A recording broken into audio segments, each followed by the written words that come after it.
오케이. 네, 시작이 된 것 같습니다. 다시 아직 안 들어왔어요, 아무도. 들어오세요.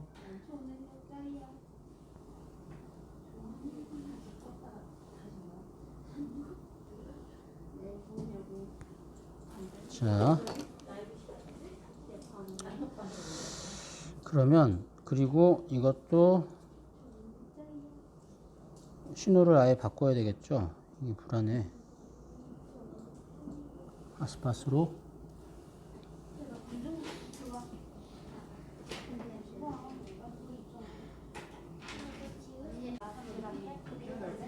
자, 이제 들어와 계십니다.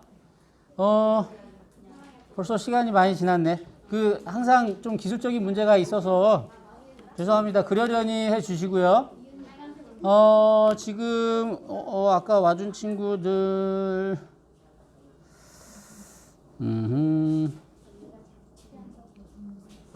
네. 자, 다시 합시다.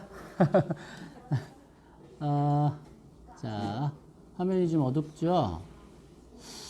방금 잠깐 약간의 지진이 좀 있었습니다. 그래서 잠깐 꺼졌었고요. 다시 인사해 주시면, 인사하도록 하겠습니다. 우리 성수지희. 야, 그 자리를 딱 깨워찼습니다. 성수지희 1등. 자, 성수지희 1등입니다. 그리고 강민이 환영합니다. 네, 우리 신은영 집사님. 네, 은비예나 환영하고요. 그리고 제서랑 제하, 제인이, 오늘 요번 주에 제인이와 제서의 찬양 너무 좋았어요. 너무 고맙습니다. 그리고, 우리 규현이 반갑습니다. 자, 여기 댓글이 보여주면 좋겠는데. 오케이, 규현이 반갑고요. 유현이 가족 반갑습니다. 유현이 가족 환영하고요. 우리 준성이, 현성이 환영합니다. 준성이, 현성이 환영하고, 그 다음에, 버퍼링이 있다고요? 지금 이제 바꿨는데, 혹시 또 문제가 있으시면, 댓글로 말씀해 주십시오. 가영이 반갑고요. 그 다음에, 규현이, 오늘 우리 규현이 아빠 생일이시죠? 야, 김영상 장로님 생일 축하드립니다. 이거 보통 어린이들만 하는데, 축하하는데, 오늘은 바로 그날이기 때문에, 네, 축하드립니다. 우리 종윤이, 가윤이 환영하고요. 하늘이 4번 나갔다 왔다 했어요. 수고 많았습니다. 하린이, 하은이. 저희 어제 결혼 기념일이었어요. 어제 정영숙 집사님 결혼 기념일이었답니다. 예. 별로 안 궁금했지만. 몇 년째? 14년. 결혼 14주년을 진심으로 축하드립니다. 빼빼로데이. 빼빼로데이 날이 결혼 기념일이에요.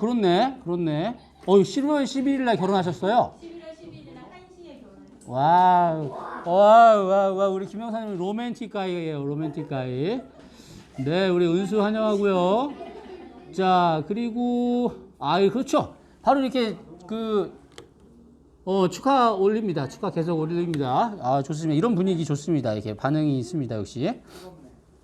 자, 그리고 우리 현장에는 오늘 봉사 때문에 우리 많은 친구들이 와 있습니다. 잠깐 보여드릴게요. 자, 우리 여기 우리 성은이, 그 다음에 우리 참소리 친구들, 그리고 우리 예림이랑 우리 윤서랑 유난이, 그리고 성현이, 예, 좋습니다. 자, 아까 말씀드렸죠. 분위기는 좋은데 집중은 잘 안 되는. 네, 분위기는 카페인데 그래서 집중이 잘 안. 예, 그래도 좋습니다.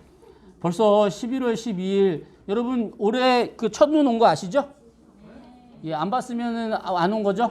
네, 안 봤으면 안 온 거예요. 새벽에 언제더라? 지난 어제 그제?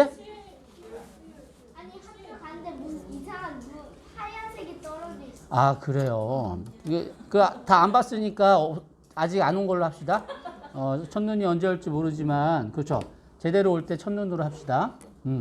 그리고 아까 이거 하다 말았죠. 이거 여기 이렇게 선 이렇게 쭉 가는 거 이거 간 게 보니까 카메라 여기 이렇게 액정은 아니고 보호 필름이 좀 깨졌네요. 아 봉숭아물이 남아 있었다고요 그때? 아하 유희경 집사님 결혼 몇 주 전이시죠? 그런데 그 사랑이 네네네 아마 가영이겠죠 가영이겠죠? 네 좋습니다. 여하튼 추운 겨울 여러분들 감기 조심하시고요. 그 옷 따뜻하게 입고 예, 가영이구나. 그렇지. 가영이 초등학교 4학년의 첫사랑이? 아하. 네. 너무 좋습니다. 네, 축하드립니다. 일미 남았어요? 성훈이도? 남았어, 안 남았어? 나 일미리 남았으면 일미리도 사랑이야. 야, 성훈이 진짜, 성훈이?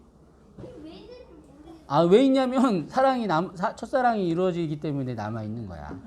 네. BTS 좋아하는구나. BTS. 네네 BTS. 알겠습니다. 자, 여하튼 여러분 이거 건강 이야기하다가 감기 조심하시고 언제 감기 걸리죠, 여러분? 어떻게 하면 감기 걸릴까? 춥게 다니면 감기 걸려요, 그죠? 그리고 춥다고 느껴질 때 바로 따뜻하게 해야 되는데 춥다고 느껴질 때 참으면 감기가 옵니다. 그러니까 몸에서 반응이 일어날 때 바로바로 움직여주는 게 가장 좋습니다. 마찬가지로 여러분 영적인 감기도 걸리기 쉬워요. 그런데 우리가 영적인 존재이기 때문에 하나님께서 우리들에게 신호를 주세요. 스탑! 아까 찬양 들었던 거 스탑. 그때 멈춰야 돼. 멈추지 않고 가면 감기에 걸릴 수 있어요. 영적의 감기에. 스탑합시다. 네. 자, 오늘은 생각지 못했던 하나님의 계획이라는 제목으로 우리 사도행전의 말씀을 계속 살펴볼게요.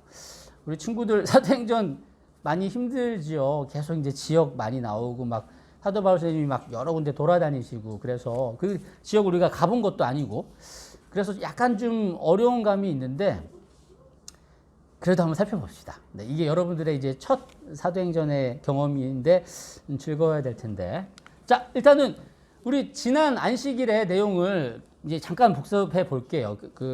이제 복습하는 의미입니다.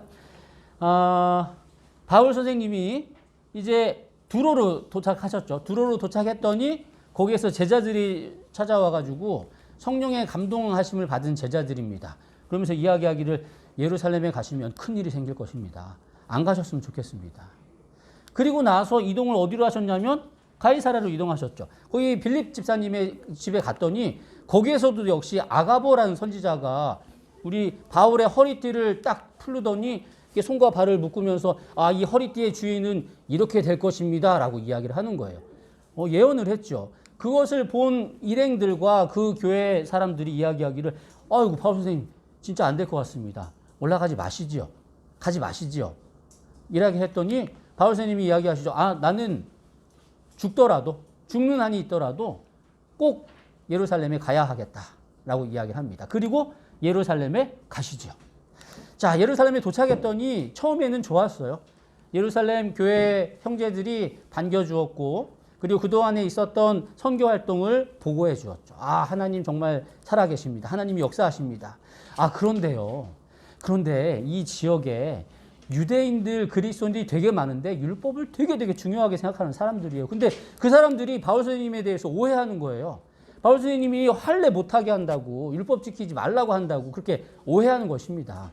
그래서 저희가 숨길 수는 없고 소문이 분명히 나갈 것인데, 자, 그러면 선생님께서 율법을 지키시고 중요하게 생각한다는 것을 보여주면 그 사람들이 좀 들을 것 같습니다. 이해할 것 같습니다. 그게 뭐냐면 그 중에 하나가 요때 이제 나시린이라는 하나님이랑 약속해서 그 약속된 기간이 끝나면 성전에 가서 결례를 치르고 그러니까 제사를 드리고 머리를 깎는 일을 했어요. 그게 이제 하나님께서 내려주신 율법 안에 들어가 있는 것인데 그것을 같이 하라고. 가서 그들에게 그 머리 깎는 자금도 대주고 함께 지내게 되면 그 일을 하게 되면 분명히 주위 사람들이 아, 사도 바울이 율법을 되게 중요하게 생각하는구나. 율법을 신실하게 따르는구나 라고 생각하게 될 겁니다. 그래서 바울은 그 말에 따라서 순종을 합니다.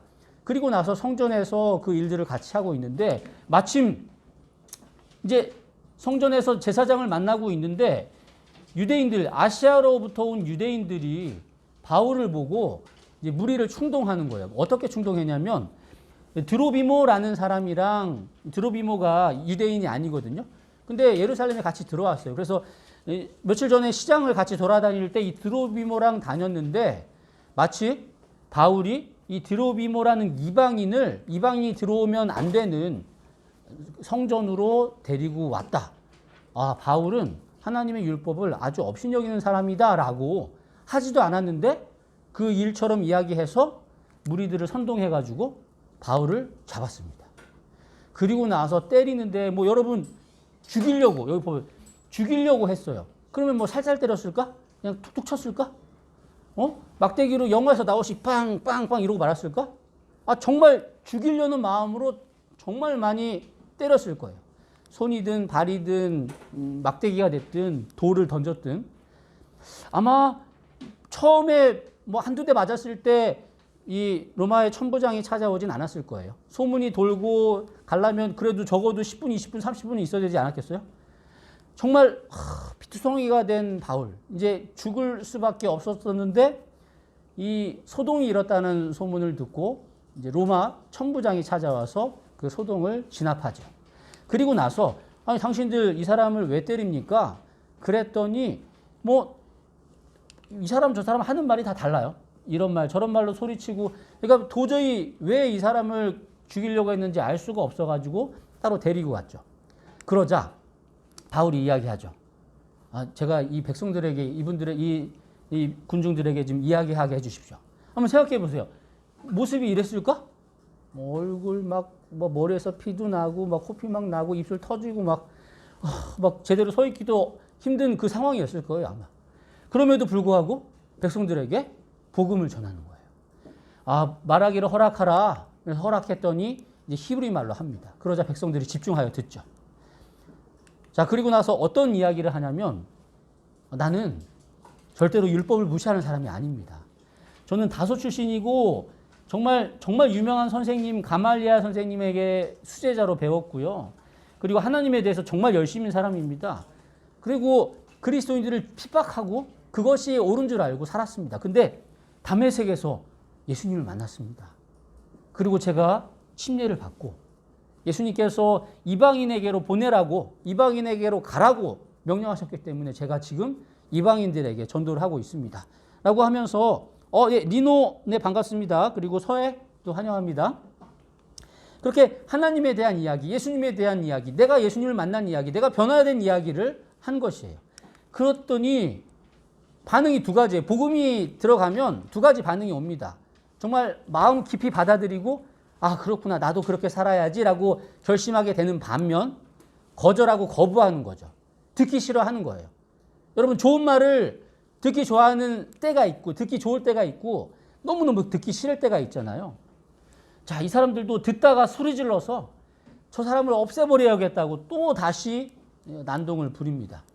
그러자 난동을 좀 어떻게든 줄여보려고 사그러들게 하려고 어떤 걸 했냐면 그러면 이 사람은 좀 채찍 매로 치고 한번 신문해 보자 어떤 잘못을 했는지. 그래서 이제 바울은 매를 맞을 수밖에 없게 되는 상황이었어요. 근데 이제 매를 때리려고 딱 했더니 바울이 이야기하는 겁니다. 내가 실은 로마 시민입니다. 너희가 로마 시민 된 자를 죄도 정하지 아니하고 채찍질할 수 있느냐? 로마 시민이었다는 소식을 듣고 깜짝 놀랍니다. 왜냐하면 이 당시에 전 세계를 지배하던 곳이 로마였거든요. 반갑습니다. 네, 지우 반가워요. 지우가 왔습니다. 지훈이도 왔습니다. 어서 오세요. 네. 자, 근데 이게 옛날 1세기경에 그 로마의 여권이었대요. 패스포트. 네. 그래서 이 여권에 뭐라고 써 있냐면 이게 해석을 하자면 이렇습니다. 로마 황제와 전쟁할 자신이 없으면 이 사람을 건드리지 마십시오. 딱 보고 이제 이거를 갖고 가다가 딱 이제 누가 이렇게 잡혔잖아요. 혹시 잘못했을지라도 딱 보여주면은 뭐냐면 로마 황제가 나랑 전쟁하고 싶지 않으면 이 사람 건드리지 마. 그 정도로 로마는 엄청나게 큰 힘이 있었고 또 로마 황제는 로마 시민에게 큰 특권을 주었습니다. 바울이 그런 로마 시민이었고요. 그렇기 때문에 이 신문하던 사람들이 예수님이 죄송합니다. 그 바울이 로마 시민인 걸 알고 두려워한 거예요. 막대했다라는 소문이 들리면 자기들에게 피해가 갈까 봐. 그래가지고 그 다음날 다시 신문하기 위해서 공회를 엽니다. 공회 여러분 산헤드린 회의라고 들어본 적 있어요? 네. 예수님이 이렇게 심판 받으실 때도 이렇게 산헤드린 회의들이 막 핍박 막 이렇게 박해하고 했었잖아요. 이 산헤드린 회의를 이제 공회라고 하는데 그 이스라엘의 가장 상위 기관이에요. 사두개인 35명, 바리새인 35명, 대제사장 1명, 71명이 마치 국회의원처럼 모여가지고 나라의 모든 것들을 정하기도 하고 또 결정하기도 하고 이끌어 나가는 게 이제 공회예요. 공회를 소집했습니다. 공회 사람들은 거의 뭐 다 국회의원들이다, 지도자들이잖아요. 거기에서 바울이 또 다시 자신의 신앙을 고백합니다. 여러분 형제들이 오늘까지 나는 범사의 양심을 따라 하나님을 잘 섬겼습니다. 그러면서 이야기하기를 한쪽은 바리새인이고 한쪽은 사두개인인 것을 알고 나서 물론 이제 전할 게 이거밖에 없었으니까 일단은 저는 죽은 자의 소망 부활로 말미암아 제가 신문을 봤습니다. 저는 부활을 믿습니다. 그랬더니 바리새인과 사두개인 사이에 다툼이 일어났어요. 왜냐하면 사두개인은 부활을 믿지 않아요. 천사도 믿지 않아요. 이상하죠. 근데 왜냐하면은 사두개인들은 모세오경만 믿고 있어요. 모세오경이 뭐예요? 모세오경? 그렇죠. 모세가 쓴 5가지 책, 창세기, 출애굽기, 레위기, 민수기, 신명기. 사두개인들은 이 5권만 하나님의 책으로 믿고 그것만 연구하고 그것만 따라갔어요. 근데 이 모세오경 안에는 부활에 대한 내용과 천사에 대한 내용이 없어요. 근데 분명히 창세기에는 천사에 대한 내용이 있는데 왜 그런지 모르겠어요. 여하튼 자, 사두개인들은 부활을 믿지 않았고 바리새인들은 부활을 믿었어. 그러니까 서로 이제 싸우는 거예요. 그러면서 바리새인들이 이야기하기를 아니 보니까 바울 부활 믿는데 바울 문제 없는 것 같은데 잘못 없는 것 같은데 이 사람 보니까 약한 것이 없어. 혹 영이나 천사가 그에게 말했을 수도 있어. 라고 옹호해 주는 겁니다. 그러면서 서로 이제 두 그룹이 다투고 결국은 다시 이제 바울은 밖으로 나가게 됩니다. 그날 밤에 하나님께서 나타나셔서 이야기하죠. 걱정하지 마. 담대하라. 내가 예루살렘에서 나의 일을 증언한 것 같이 예루살렘에서 지금 많은 군중들에게 설교를 했고요. 그 다음에 국회의원들 앞에서 또 설교를 했습니다. 예수님에 대한 이야기를 증언했고요. 그리고 그런 것처럼 너 로마에 가서도 그렇게 할 거니까 걱정하지 말고 염려하지 말아라. 라고 용기를 주십니다. 근데 그 다음날 보니까 또 어떤 일이 있었냐면 바울을 죽이려고 이제 단식투쟁하는 사람들이 생긴 거예요. 40명이 바울을 죽일 때까지 저는 밥을 먹지 않겠습니다. 이렇게 먹지도 마시지도 않겠다고 맹세하는 사람이 40명이 이제 있는 거예요. 이 사람들이 산헤드린 회원인지는 잘 모르겠어요. 그러니까 예를 들어서 국회 앞에 머리 삭발하고 단식투쟁하는 거예요. 바울을 죽일 때까지 저희는 아무것도 먹지 않겠습니다. 근데 바울은 안 죽었어. 그 사람들은 살고 있어. 네. 밥을 먹었다는 것 같아요. 결국은 포기하고. 자, 그리고 나서 정말로 그 바울을 죽이고 싶은 마음이 너무너무 강해져가지고 이제 이야기하는 겁니다. 자, 이 바울에게 질문하는 것처럼 하면서 이쪽으로 초청해요. 바울을 이쪽으로 보내주십시오. 저희가 신문을 좀 하겠습니다. 그렇게 해서 만약에 로마가 허락하면 데리고 올 때 숨어 있다가 바울을 죽이자라고 이게 계획을 짠 거예요. 자, 예를 들어서 지금 여기 갇혀 있는데 청량리가 그 사람들이 모여 있는 곳이에요. 자, 청량리까지 바울을 보내주시면 천부장님 저희가 조사할 일이 있습니다. 그러면 보내잖아요. 보내는 도중에 몰래 숨어 있다가 바울을 끌고 가는 바울을 잡아가지고 이제 죽일 계획을 가지고 있는 거예요. 근데 마침 또 하나님께서 이 바울의 조카가 어떻게 들었는지 모르겠어요. 바울의 조카가 그 비밀을 듣고 그 계획을 듣고 천부장에게 알려주죠. 바울을 통해서. 그리고 나서 바울은 이제 이 천부장이 어떻게든 로마 시민을 보호해야 되기 때문에 보병 200명, 그 다음에 말 타는 기병 70명, 창 알죠? 로마 창 엄청 긴 거. 창으로 싸우는 병사 200명을 바울을 보호하기 위해서 모았어요. 와, 야, 한 사람을 살리기 위해서. 하나님의 사람, 하나님께서 이 한 사람 바울을 구하기 위해서 그렇게 하셨던 거죠. 물론 이들은 로마 시민 한 사람을 지키기 위해서 편지를 써가지고 보냅니다. 그래서 무사하게 다른 사람들에게 잡히지 않고 총독에게 보내집니다. 총독은 뭐냐면 그 이스라엘과 그 주변 지역을 다스리는 로마에서 파견된 그 지역을 다스리는 사람이 총독입니다. 이제 총독에게 무사히 갔고요. 그리고 나서 이 편지를 보니까 천부장이 쓴 편지가 뭐냐면 바울은 이런 죄가 있습니다. 그러니까 이렇게 꼭 잡아둬야 합니다가 아니고 바울은 별로 죽을 죄를 짓지 않았습니다. 그냥 율법에 대한 문제가 조금 있을 뿐이지 특별히 그 이유를 잘 모르겠습니다. 그러나 사람들이 그를 해하려고 하기 때문에 당신에게 이렇게 보내드립니다. 라고 편지를 쓴 거예요. 그 편지를 읽고 바울을 이제 잠깐 지키라고 명하는데요. 이렇게 감옥에 아주 심하게 다루거나 그러진 않았습니다.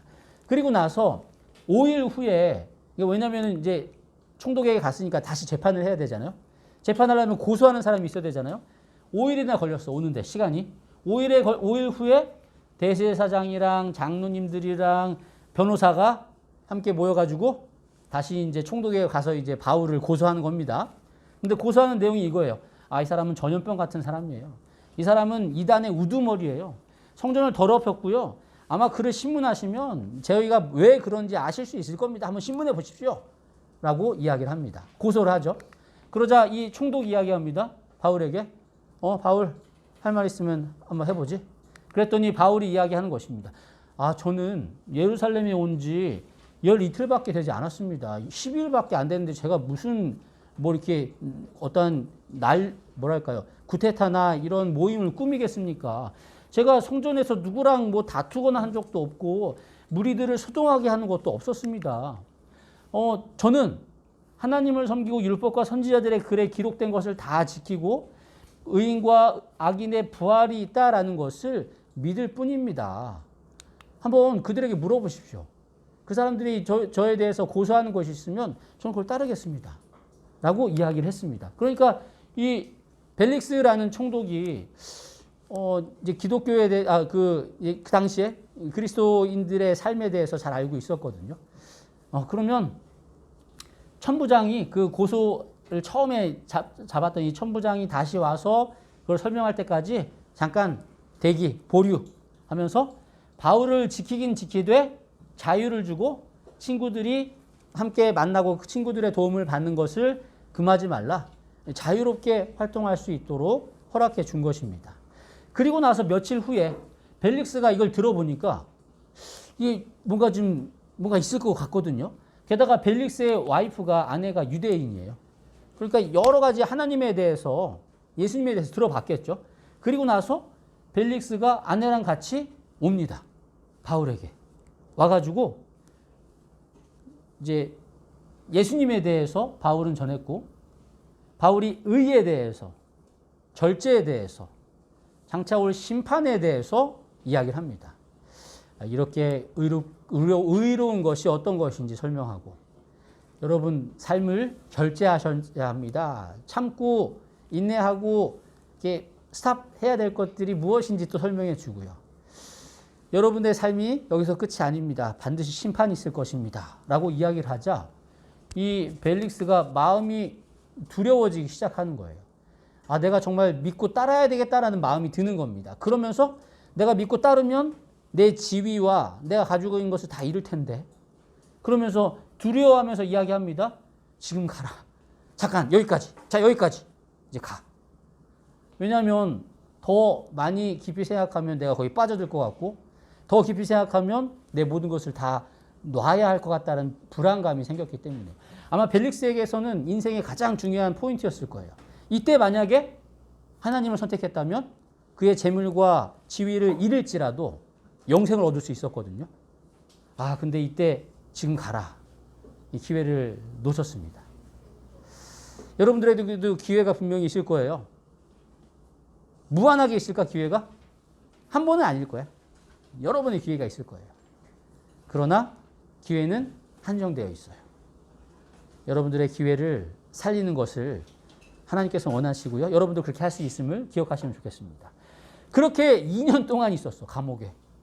약간 자유롭게 편하게 있었지만 2년 동안 있었어요. 2년 동안 있다가 이제 아까 벨릭스가 총독이었잖아요. 결국은 그 기회를 다음으로 미루자 더 이상 기회는 오지 않았고 벨릭스는 다른 곳으로 가고 맙니다.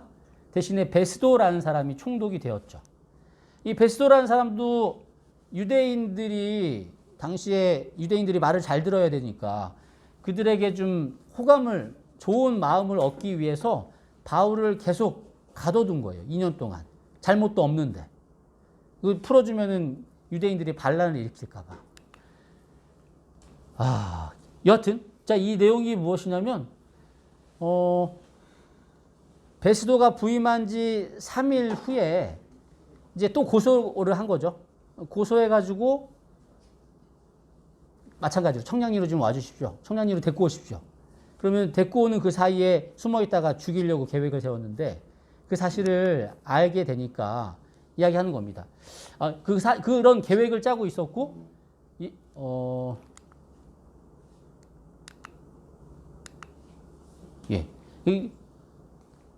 그래서 결국 이제 예루살렘에 올라가서 거기서 한번 재판을 좀 받아봐라. 라고 그랬더니 바울은 가면 죽을 걸 알고 있었거든요. 그러면서 이야기하기를 마지막 찬스. 내가 가이사께 상소하겠습니다. 이 가이사는 로마 황제거든요. 로마 시민은 로마 황제에게 요청할 수 있습니다. 뭐냐면 만약에 여러 가지 불합리한 그리고 어떠한 자기에게 부당한 그리고 자기에게 손해가 될 만한 어떠한 문제가 생긴다면 황제에게 항소할 수 있어요. 그러면 황제에게 항소하면 황제가 있는 로마까지 가서 황제에게 직접 재판을 받았어야 되는 거죠. 그래서 바울은 거기에서 유대인들과 그 사람들에게 해받지 않고 바로 로마에 가기 위해서 재판을 받겠다라고 황제에게 요청을 했죠. 그리고 나서 가게 되는 것입니다. 가기 전에 마지막. 가기 전에 어떤 일이 있었냐면 아그리빠라는 이제 헤롯 왕이 있었어요. 그러니까 그 당시에 그 이스라엘 지역의 전체를 통치하기 위해서 총독이 로마에서 파견되었고, 그리고 근데 그 총독이 이방인이니까 그 지역 사람들을 잘 다스릴 수 없잖아요. 그러니까 그 지역 사람들을 다스리게 하기 위해서 유대인의 왕을 뽑았죠. 그게 이제 아그리빠 왕입니다. 아그리빠 왕도 이제 이 사람이 무슨 죄를 지었는지 확인하기 위해서 신문에 봤더니, 그랬더니 다시 이제 바울이 이야기합니다. 항상 하는 게 똑같은 설교예요. 저는 엄격한 바리새인이고요. 율법을 잘 지켜왔습니다. 그리고 예수님을 믿는 사람들을 박해도 해왔습니다. 그런데 제가 다메섹에서 예수님을 만났습니다. 그리고 나서 그 예수님에 대해서 이해하게 되고 깨닫게 되고 부활에 대해서 믿게 되고 그리고 그것을 전하고 있습니다. 라고 했더니 또 이번에는 아그리빠가 베스도가 크게 소리 질러서 바울 네가 미쳤구나. 네가 너무 공부했구나. 이야기하는 거예요. 이 베스도는 그렇게 이제 깊이 하나님에 대해서 몰랐기 때문에 이 바울이 워낙 조근조근 아주 말을 잘하니까 별것도 아닌데 왜 저렇게 깊이 말하는 거지? 저 진짜 미쳤나? 저기에만 너무 집중한 거 아닌가? 라고 이야기를 했고요. 그러자 바울이 이야기하죠. 아, 제가 미친 게 아닙니다. 아시지 않습니까? 다 아시지 않습니까? 그러면서 선지자 믿으시죠? 아그리파 왕이시여? 그러면서 아그리파 왕이 그럽니다. 네가 적은 말로 나를 그리스도인 되게 하려 하는구나. 그랬더니 이게 말이 많든 적든 제가 지금 붙잡힌 거 이 외에는 모두 저처럼 되길 원합니다. 예수님을 만나고 변화되길 원합니다. 그랬더니 그 안에 있던 많은 사람들이 그 이야기를 듣고 저 사람 사형당할 일을 당하지 않았는데 라고 하면서 이제 이 26장까지가 마무리가 되는데요.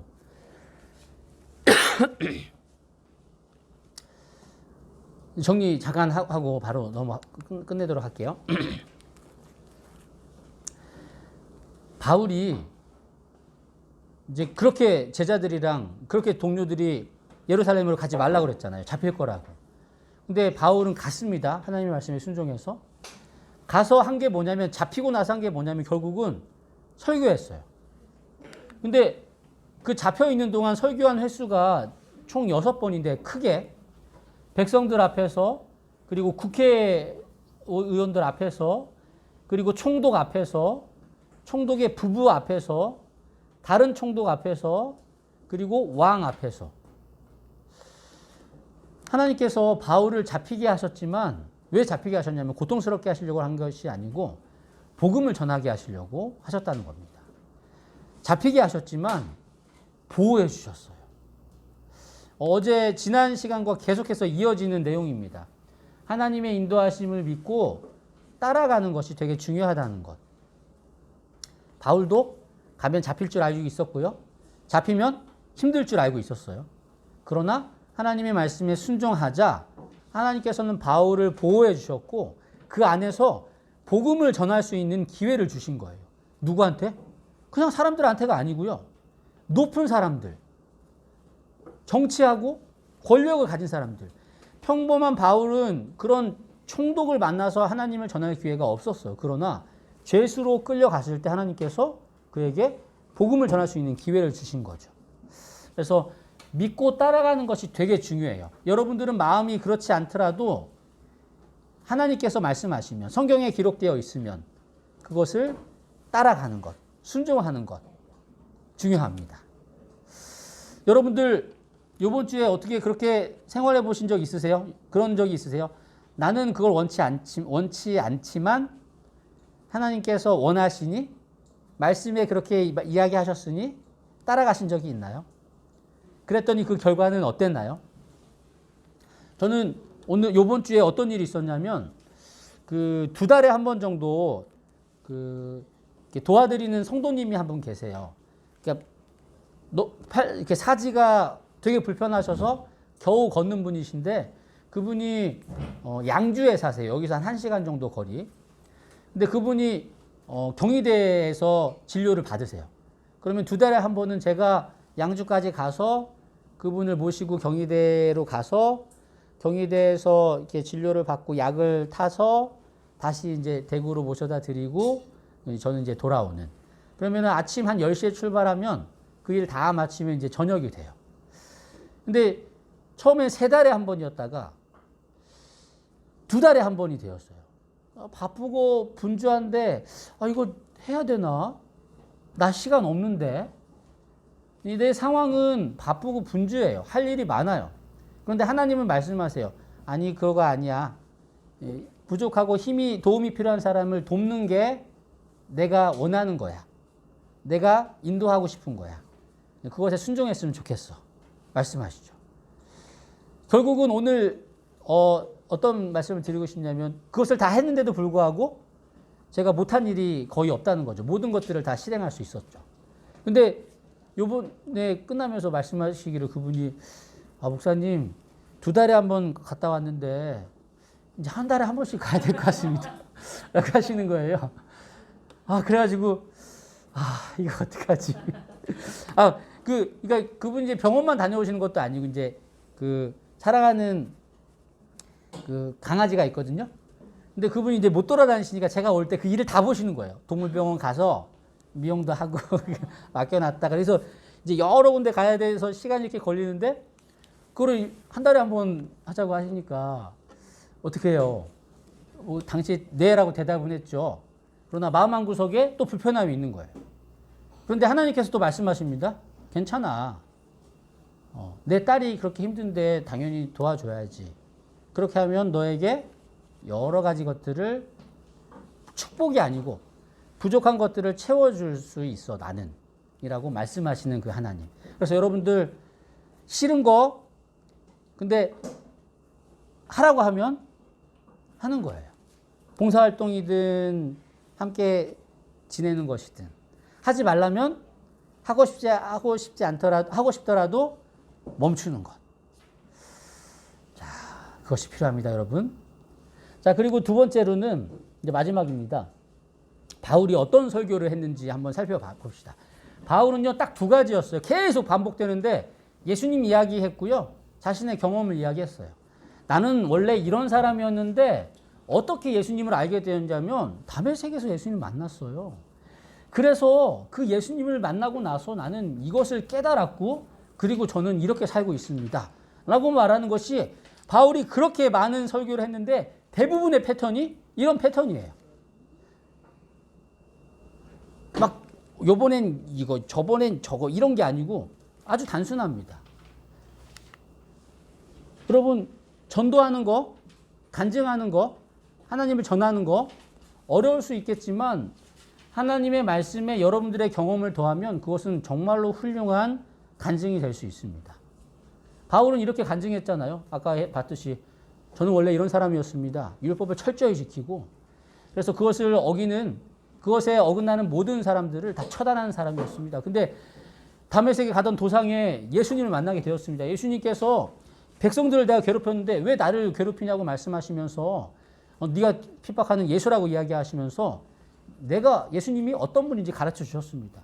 그래서 저는 그 모든 사내들인 회원의 어떠한 기회, 어떠한 부, 명예 다 내려놓고 예수님을 믿고 예수님이 말씀하시는 대로 복음을 전하게 되었습니다. 그래서 이방인들에게 전하는 이런 삶을 살고 있습니다.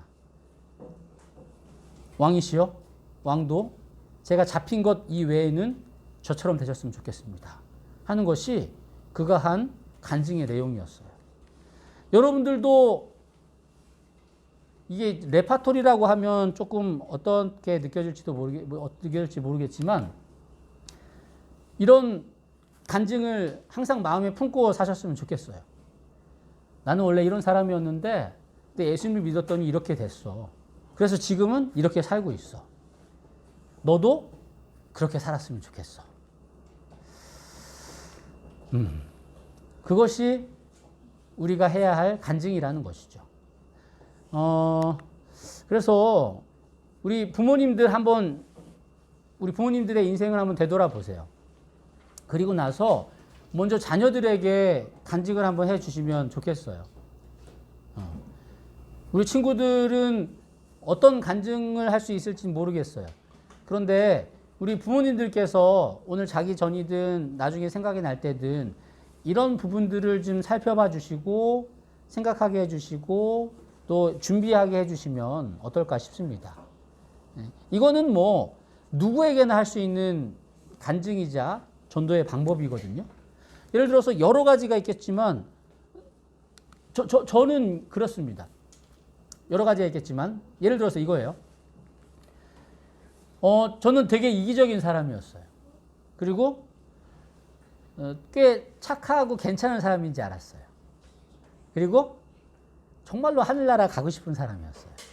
그래서 심지어 되게 부끄러운 이야기인데 아직 여러분들에게 한 번도 한 적이 없는데 제가 고등학교 때 신학과를 가고 싶었었거든요. 근데 이제 고등학교 3학년 때 수능을 앞두고 막 기도회도 하고 막 같이 기도도 하고 그랬어요. 그러면서 너는 왜 신학과 가고 싶어? 너는 왜 목사가 되고 싶어? 목회자가 되고 싶어? 이렇게 이야기를 할 때 저는 그때 당당하게 뭐라고 이야기했냐면요. 내가 혹시 이렇게 전도도 잘 못하고 교회 일도 잘 못하고 그러겠지만 그렇게 하다 보면 그래도 나는 하나님 옆에 붙어 있을 것 같고 그렇게 하다 보면 적어도 나는 하늘나라 갈 수 있지 않을까? 라는 생각 때문에 그래서 목회를 하고 싶어라고 이야기를 했어요. 되게 자신 있고 당당하게. 근데 지금 생각해 보니까 되게 부끄러운 일이거든요. 왜냐하면 내 구원을 위해서 일하는 사람은 다른 일을 결코 구원할 수 없고 본인도 그 길에 가기 힘들 수밖에 없는 이기적인 신앙을 하게 되었었어요. 근데 제가 예수님을 알게 되었더니 예수님이 내가 어떤 사람인지 보여주시더라고요. 승진아, 너 착한 줄 알았지? 너 되게 얌전하고 성실한 줄 알았지? 근데 그런 거 아닌 거 알지? 라고 이렇게 보여주시는 거예요. 저의 실체를. 아주 이기적이고 아주 못되고, 네. 뭐 여러분들이 인정하시든 인정하지 않든 그게 사실이니까요. 근데 되게 부끄럽고 되게 못되는 사람인데도 불구하고 예수님은 그럼에도 불구하고 저를 포기하시지 않고 모든 것을 거셔서 저를 살려주셨다는 거예요. 그걸 깨닫게 해주셨어요. 그러니까 너무너무 감사하게 되고 잘해야 되겠다. 이게 무슨 잘해야 되겠다면 사람들에게 잘 보여야 되겠다. 사람들에게 인정받아야겠다. 내가 공부 잘해서 인정받을 수는 없으니까 내가 그냥 성실하게 막 잘해가지고 사람들한테 인정받고 싶은 그런 부담도 사라졌고 결국은 내가 꼭 하늘나라 가고 싶다라는 그런 마음도 없어졌어요. 그게 뭐냐면 하늘나라 가고 싶다는 게 안 가고 싶다는 것이 아니고 만약에 우리 지훈이가 하늘나라 너무 지훈이가 가고 싶은데 하늘나라 갈 수 있는 자격이 없어요. 근데 이거만 있으면 하늘나라 갈 수 있어. 근데 이거 내 거야. 나는 갈 수 있어. 근데 지훈이 못 가. 미안하지만 지훈아 나 먼저 갈게. 옛날엔 그랬어요. 근데 내가 만약에 하늘나라 못 가더라도 우리 지훈이가 가면 그걸로 된 거 아닌가? 라고 생각하는 그런 마음을 주신 거예요. 그러니까 하늘나라에 대한 집착이라는 게 내가 구원받고 싶지 않다가 아니고 다른 이가 구원받는 것이 오히려 그것이 나에게 큰 행복이겠구나라는 것을 가르쳐 주셨고요. 그래서 내가 무언가를 이루기 위함이 아닌 다른 사람들을 위해서 그리고 하나님의 뜻을 이루고 순종하는 그런 삶을 살았으면 좋겠다라는 생각을 하게 되었고요. 그리고 그런 삶을 여러분들에게도 추천하고 제안 드리게 되는 것입니다. 짧은 시간 그리고 두서없는 고백이었지만 여러분들도 이런 고백들과 여러분들의 간증을 한번 정리해 보시면 좋겠습니다. 지금 이 방송이 끝나고 그리고 이 집회가 끝나고 다시 분주한 일상으로 돌아가겠죠. 그리고 그것을 잊을 수 있겠죠. 그러나 소망하기는 오늘 밤에 그리고 여러분들의 하나님과 가질 수 있는 개인적인 시간에 정말로 진지하게 한번 살펴보시면 좋겠어요. 혹시 내가 인생의 터닝 포인트를 아직 만나지 못했다? 예, 괜찮습니다. 그럴 수 있어요. 저도 부담입니다. 지금부터 하면 되잖아요. 하나님과의 시간을 갖고 하나님의 뜻을 고민하게 하고 그 뜻을 어떻게 이룰지 고민하면서 노력하는 삶. 어느 날 갑자기 찾아오시는 성령 하나님의 음성에 감동하게 되고 행복해지고 그러니까 내가 갖고 있던 것이 아깝지 않고 그런 경험들이 반복이 되었으면 좋겠고 그것들을 기억해 두시고 그것들을 여러분들의 자녀들과 또 이웃들과 친구들에게 나누는 것. 그것이 전도, 간증이 아닐까 생각합니다. 바울이 대단한 것 같지만 예, 대단합니다. 그러나 바울처럼 우리도 살아갈 수 있다는 사실을 기억하시면 좋겠어요. 그래서 오늘 그 두 가지입니다. 하나님의 인도하심을 따라갑시다. 불편하더라도, 하고 싶지 않더라도. 두 번째, 여러분들을 인도해 주신 그 하나님의 은혜를 기억하시기 바랍니다. 정리해 두세요. 그리고 나눠 주십시오. 그것이 하나님께서 우리들에게 원하시는 거라고 생각합니다. 한번 번거로우시겠지만 꼭 해보세요. 가족들끼리는 한번 고민해 보시고 나눠주시면 가장 좋을 것 같습니다. 아셨죠? 자, 그럼 기도하고 마치도록 하겠습니다. 사랑의 아버지 하나님, 약 2000년쯤 전에 하나님께서 사도 바울을 부르시고 이 바울을 통하여 이 전 세상, 온 세상에 복음을 전해주셨던 그 똑같은 상황과 원리를 저희들에게 가르쳐 주셨사오니 저희들도 그렇게 살아감으로 우리 주위에 있는 하나님을 모르는 이들에게 복음을 나누고 또 함께 신앙을 하자고 권유할 수 있는 그런 그리스도인들이 될 수 있도록 도와주세요.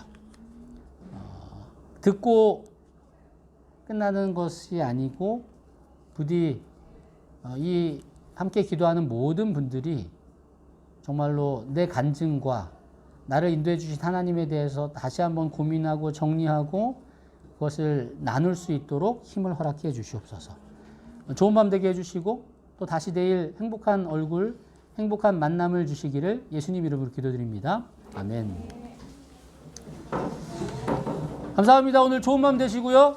그리고 우리 봉사하는 친구들 고맙습니다. 화이팅! 내일 봅시다.